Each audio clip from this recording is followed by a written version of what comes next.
தீபம் இயற்கை டிவி உறவுகளுக்கு வணக்கத்தை தெரிவித்துக் கொள்கிறோம்.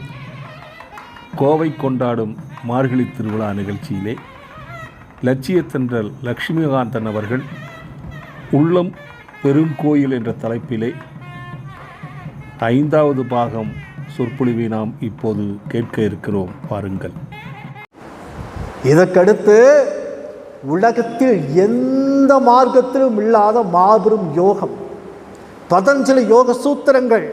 இன்னைக்கு நம்மளுடைய ஈசா யோக மையம் ஆயிரக்கணக்கான லட்சக்கணக்கான வெளிநாட்டவர்கள் இங்கே வராங்க.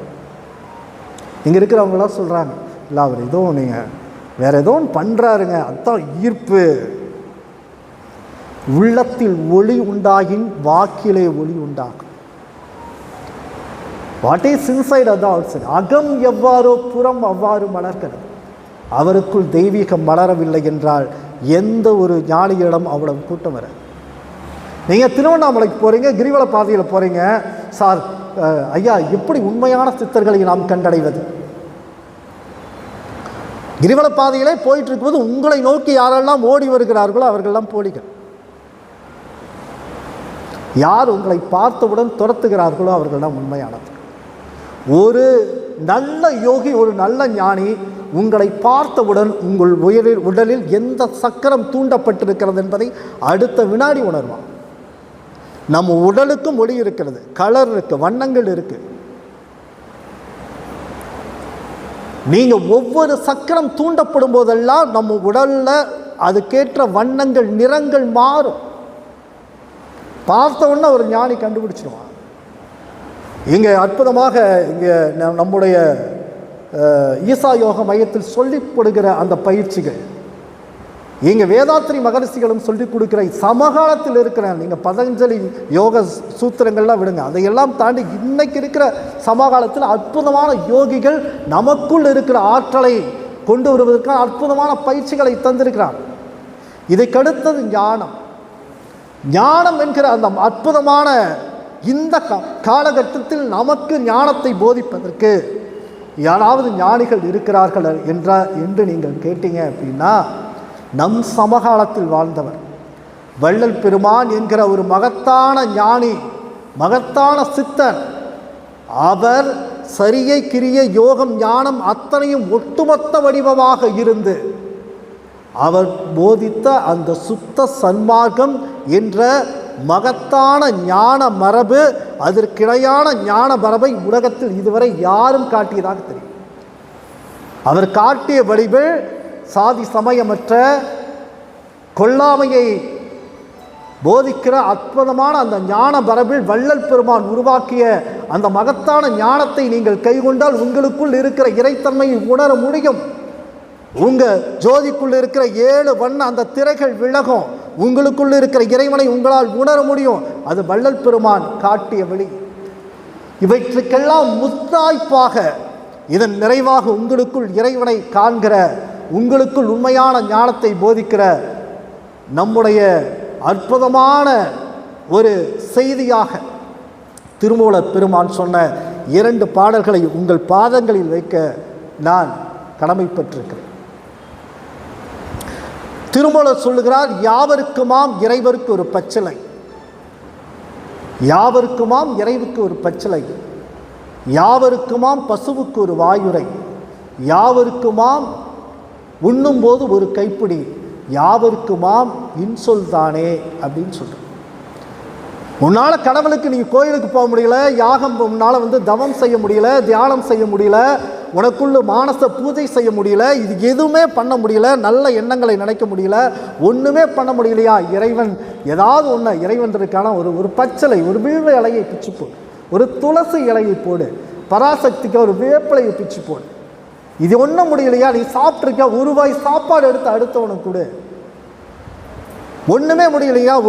ஒரு மாடுகள் ஆடுகள் இருக்கு, ஒரு தலையை பிடிங்கி போடு. இது ஒன்றுமா முடியலையா? அடுத்தவன் சந்தோஷப்படுற மாதிரி ஒரே ஒரு வார்த்தை, அந்த ஒரு வார்த்தை பேசு, ஒரு இன்சொல், அவன் சந்தோஷப்படுற மாதிரி ஒன்று பேசு, உனக்குள் இருக்கிற அந்த தெய்வீகம் மலரும் அப்படின்னு சொல்லு. இதோடு கூட திருமூலர் சொன்ன இனியொரு பாடலையும் உங்கள் முன்னால் வைப்பேன் நண்பர்களே. மெய்யன் நண்பர்களே, அவர் சொல்கிறார், படமாட கோயில் அன்பருக்கு ஒன்று ஈயில் இதுதான் ரொம்ப முக்கியமானது. நிறைய இன்னைக்கு கோயில் குளங்களில் போய் எவ்வளவோ பணங்களை கொட்டுறாங்க, என்னென்னமோ பரிகாரங்கள் செய்கிறாங்க. படமாட கோயில் அன்பர்க்கு ஒன்று ஈயில், நடமாட கோயில் அன்பர்க்கு அங்கு ஆகா. படமாட கோயில் அன்பர்க்கு ஒன்று ஈயில், நடமாட கோயில் அன்பர்க்கன்று ஆகா. நடமாட கோயில் அன்பர்க்கு ஒன்றியில், படமாட கோயில் அன்பர்க்கு அங்கு ஆமே என்கிறார். என்ன சொல்றார் திருமூலர் என்றால், படமாய் இருக்கிற தெய்வமாய் இருக்கிற ஆலயத்தில் இருக்கிற இறைவனுக்கு ஒன்று செய்தால் நடமாடிக்கொண்டு இருக்கிற நண்பர்களுக்கு அது சென்று சேராது. ஒருவேளை நடமாடிக்கொண்டு இருக்கிற இறைவர்களாக இருக்கிற மனிதர்களுக்கு நீ என்ன செய்தாலும் அது வானுலகத்தில் இருக்கிற இறைவனுக்கே சென்று சேரும் என்று திருமூலர் சொல்லுகிறார். அதனால்தான் ஒட்டுமொத்த சைவ சமயம் மக்கள் தொண்டே மகேசன் தொண்டு என்று சொன்னார். நீ எது பண்ணாலும் மக்களுக்கு செய், இறைவனுக்கு செய். வள்ளல் பெருமான் சொல்லுகிற ஒரே பசி கொடுமை பசி பிணி அகற்றுகிற மருத்துவர்களாக நம்ம மாறணுங்கிற.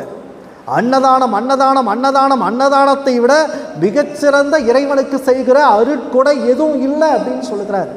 நாம் கற்றுக்கொண்டு இருக்கிற கல்வி ஞானதானம் இதைவிட ஒன்றும் இல்லை. நீ மனிதனுக்கு என்ன செய்கிறாயோ அதுதான் இறைவனுக்கு செய்கிற மிகப்பெரிய அருட்கொடை என்று சொல்கிறார். இறைவன் நம்மை படைக்கும் போதே நாம் முக்தி அடைவதற்கு தேவையான ஞானம் அடைவதற்கு தேவையான ஒரு பெரிய வழியை அவர் உருவாக்கிடுவார். இறைவன் யாருக்கு நம்ம மகனாக பிறக்கணும், யாருக்கு மகளாக பிறக்கணும், என்ன ஜாதியில் பிறக்கணும், என்ன மதத்தில் பிறக்கணும், எங்கே வந்து சேரணும் அப்படிங்கிற அற்புதமான ஒரு பிளானை இறைவன் நமக்காய் உருவாக்கி வைத்திருக்கிறார். ரூல்ஸ்ன்னு நம்ம மாயால் சூழப்பட்டிருக்கிற நாம் அதையெல்லாம் தாண்டி நாம ஒன்றை உருவாக்கணும் அப்படின்னு நினைப்போம். அதுதான் தோஷமாக மாறுகிறது. அப்படிப்பட்ட எந்த தோஷத்தையும் தீர்ப்பதற்காக தான் பிரதோஷ வழிபாடு அப்படிங்கிறத ஒன்று வந்துச்சு. எந்த தோஷத்தையும் தீர்ப்பதற்கான வழிபாடு. இது தவிர நவகிரக தோஷம்னு ஒன்று இருக்கு. சூரிய தோஷம், சந்திர தோஷம், நவகிரக தோஷம். நவகிரக தோஷங்களை தீர்ப்பதற்கான எளிய பரிகாரமாக சித்தர்கள் சொன்னது என்ன தெரியுங்களா?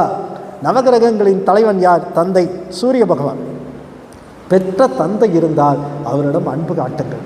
உங்கள் தந்தை என்றெல்லாம் உங்களை நினைத்து மகிழ்கிறாரோ அன்று சூரியனின் தோஷம் உங்களிடம் இருக்கவே இருக்காது. உங்களை பெற்ற தந்தை உங்களை ஆசீர்வதித்தால் ஒரு நாளும் உங்களுக்கு சூரியனின் தோஷமே ஒரு நாளும் வராது. அடுத்து சந்திர பகவான். பெற்ற தாய் தான் சந்திர பகவான். தாயின் ஆசீர்வாதம் இருந்தால், தாயின் அன்பு இருந்தால், தாயின் கருணை இருந்தால், பெற்ற தாயை நீங்கள் பேணி பாதுகாத்தால் உங்களுக்கு சந்திர தோஷமே என்னைக்கும் வராது. இப்படி சொன்னதுன்னா நிறைய பேர் தோணும் மைண்ட் வாய்ஸ் வரும். எங்கள் அப்பா யார் தெரியுமா சார்? எங்கள் அப்பாலாம் மனுஷனே கிடையாது, நாள் தண்ணி போட்டு உட்காந்துருக்கோம், நான் எப்படி பாதுகாத்துக்க முடியும்?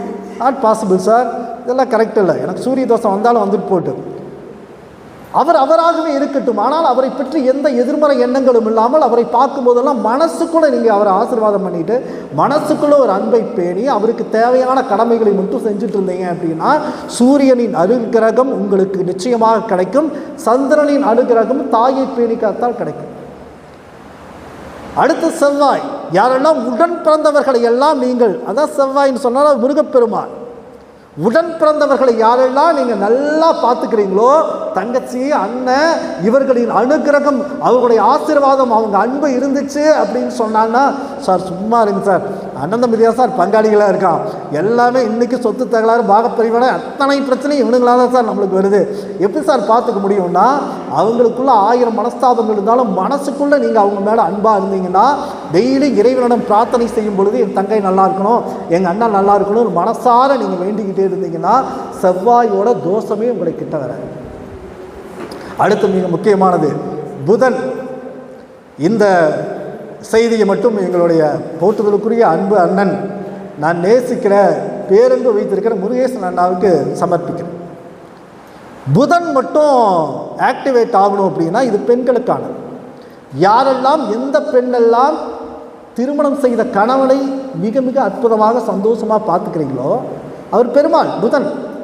அவரை யாரெல்லாம் பணிவிடை செய்து அற்புதமாக பார்த்து கொண்டு அவருக்கு பணிவிடை செய்கிறீர்களோ உங்களுக்கு அறிவாற்றல் மேம்படும்.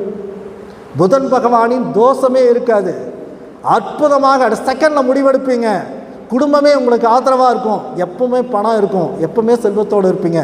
புதனை ஆக்டிவேட் பண்ணால் கணவனை விழுந்து வணங்குங்கள், கணவனை நல்லபடியாக பார்த்துக்கங்க, புதன் தோஷமே வராது. பெண்களின் கனிவான கவனத்திற்கு. ஆனால் உண்மை. அடுத்து வியாழன். வியாழ தோஷமே இருக்கக்கூடாதா? நமக்கு பாடம் கற்றுக் கொடுத்த குரு, நமக்கு உபதேசம் செய்த குரு, நமக்கு தீட்சை வழங்கிய குரு, நமக்கு ஞான உபதேசம் வழங்கியவர்கள், இவர்களின் மனதை சந்தோஷப்படுத்தி அவர்களை உற்சாகமாக சந்தோஷமாக பார்த்துக்கிறீங்களா? அவங்களுடைய ஆசீர்வாதம் இருக்குதா? உங்களுக்கு வியாழ தோஷம் ஒரு நாளும் வராது.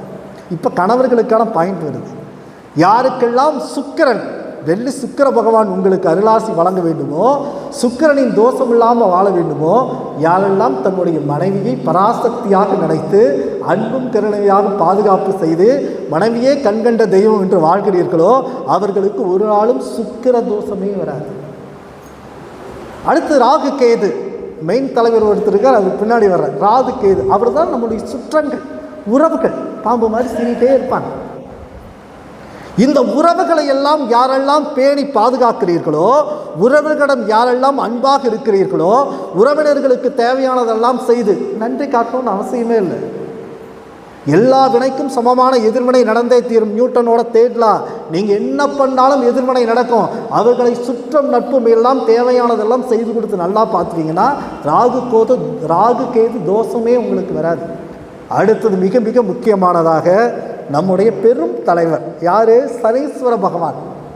இவர் தோஷம் இல்லாமல் இருக்கணும் அப்படின்னு சொன்னால், நமக்குன்னு இல்லாமல், நம்ம குடும்பத்திற்குன்னு இல்லாமல், அக்கா தங்கச்சிகளுக்குன்னு இல்லாமல், கணவருக்கு இல்லாமல், மனைவி, இவங்க அத்தனை பேரையும் விட்டுட்டு யாரெல்லாம் நம் உறவுகள் இல்லாத, இரத்த சம்பந்தம் இல்லாத மக்களுக்காக யாரெல்லாம் உழைக்கிறார்களோ, யாரெல்லாம் அர்ப்பணிப்போடு வேலை செய்கிறார்களோ, யாரெல்லாம் அவர்களுக்காக தன்னை அர்ப்பணித்து கொண்டார்களோ அவர்கள் அனைவருக்கும் சனீஸ்வர பகவானின் தோஷமே வராது.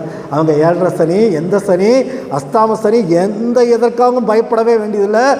அந்த சனீஸ்வர பகவானின் அருள் கிடைக்க வேண்டுமென்றால் மக்களுக்காக உழைக்கும், மக்களுக்காக தொண்டு செய்யும், அன்னதானம் போடுங்க, உடல் ஊனமற்றோருக்கு, கல்விக்கு, அத்தனைக்கு நீங்கள் கொட்டி கிடக்கிற எல்லாவற்றுக்கும் சனீஸ்வர பகவான் உறுதுணையாக இருப்பார். இவை எல்லாவற்றையும் உள்ளடக்கிய மாபெரும் பல்கலைக்கழகம் தான் நம்முடைய இந்து தர்மம்.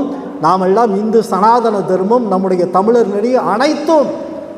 இது இந்த உலகத்தில் வேறு எங்குள்ள நம்ம எல்கேஜி பார்க்கும் இடமெல்லாம் மீட்கும் இறைவன் நிறைந்திருக்கிறான்னா, இதோ இந்த கல்லிலும் இருக்கிறான் கும்பிடுன்னு சொல்லிச்சு, அது எல்கேஜி பாடத்திட்டம்.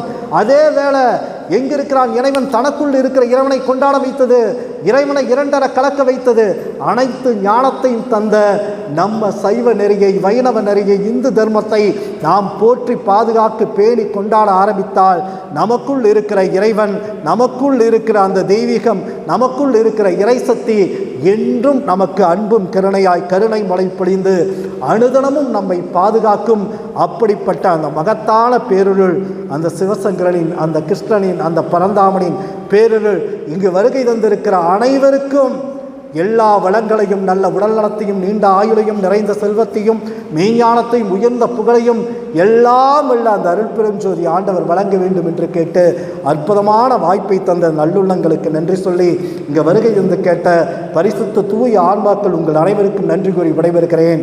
நன்றி, நன்றி, நன்றி. என் வார்த்தைகள் அனைத்தும் சிவனுக்கே அர்ப்பணம், கிருஷ்ணனுக்கே அர்ப்பணம். அருமையாக சொற்பொழிவாற்றிய லட்சியத்தன்றல் லட்சுமிகாந்தன் அவர்களுக்கு நினைவு பரிசு வழங்கப்பட்டது. மார்கழி திருவிழா விழாக்குழுவினர் உடன் போட்டோ எடுத்துக்கொண்டார்கள். மார்கழி திருவிழாவை நாளையும் இதுபோல அருமையான சொற்பொழிவை கண்டுகளியுங்கள். நன்றி, வணக்கம்.